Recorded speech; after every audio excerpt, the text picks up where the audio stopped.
بسم اللہ الرحمن الرحیم۔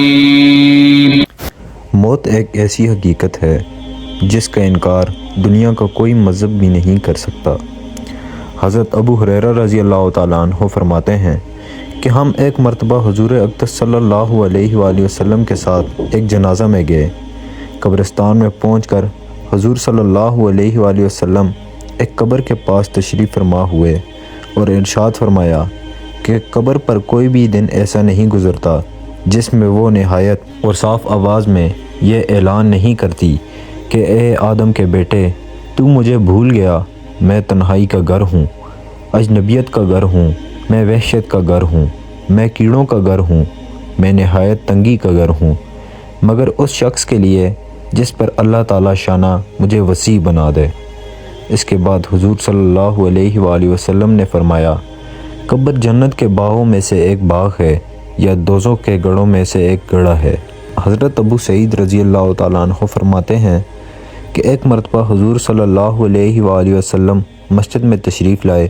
بعض لوگوں کے ہنسی کی وجہ سے دانت کھل رہے تھے۔ حضور صلی اللہ علیہ وآلہ وسلم نے فرمایا، اگر تم لذتوں کو توڑنے والی موت کو کثرت سے یاد کرتے تو وہ ان چیزوں میں مشغول ہونے سے روک دیتی جس سے ہنسی آئے۔ ہر شخص کی قبر روزانہ اعلان کرتی ہے کہ میں بالکل تنہائی کا گھر ہوں، میں سب سے علیحدہ رہنے کا گھر ہوں، میں کیڑوں کا گھر ہوں۔ جب نیک مومن دفن ہوتا ہے تو قبر اس سے کہتی ہے کہ تیرا آنا بڑا مبارک ہے، تیرے آنے سے بڑی خوشی ہوئی، جتنے لوگ میری پشت پر چلتے تھے ان میں تو مجھ کو بہت پسند تھا، آج تو میرے پاس آیا ہے تو میں اپنا طرز عمل تجھے دکھاؤں گی۔ اس کے بعد وہ اتنی وسیع ہو جاتی ہے کہ جہاں تک مردے کو نظر جائے وہاں تک کھل جاتی ہے، اور ایک کھڑکی جنت کی اس میں کھل جاتی ہے جس سے وہاں کی خوشبوئیں وغیرہ آتی رہتی ہیں۔ اور جب کوئی بدکار یا کافر دفن ہوتا ہے تو زمین اس سے کہتی ہے تیرا آنا نامبارک ہے، تیرے آنے سے بہت ہی برا ہوا، جتنے لوگ میری پشت پر چلتے تھے تو ان میں سے مجھے بہت برا لگتا تھا، آج تو میرے پاس آیا ہے تو میں اپنا طرز عمل دکھاؤں گی۔ یہ کہہ کر وہ ایسی ملتی ہے یعنی سکڑ جاتی ہے کہ مردہ کی ہڈیاں پسلیاں ایک دوسرے میں گھس جاتی ہیں۔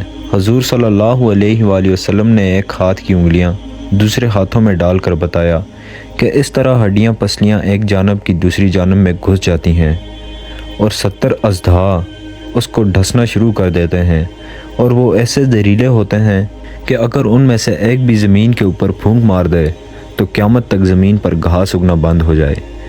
یہ سب کے سب قیامت تک اس کو کاٹتے رہتے ہیں۔ اس کے بعد حضور نے فرمایا، قبر یا تو جنت کے باغوں میں سے ایک باغ ہے یا دوزخ کے گڑھوں میں سے ایک گڑھا ہے۔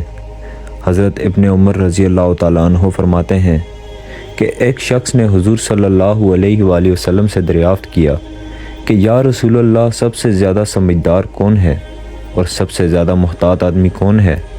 حضور صلی اللہ علیہ وآلہ وسلم نے فرمایا کہ جو شخص موت کو کثرت سے یاد رکھتا ہے اور موت کے لیے ہر وقت تیاری میں مشغول رہتا ہے، یہی وہ بندہ ہے جو دنیا کی شرافت اور آخرت کا اکرام حاصل کرنے والا ہے۔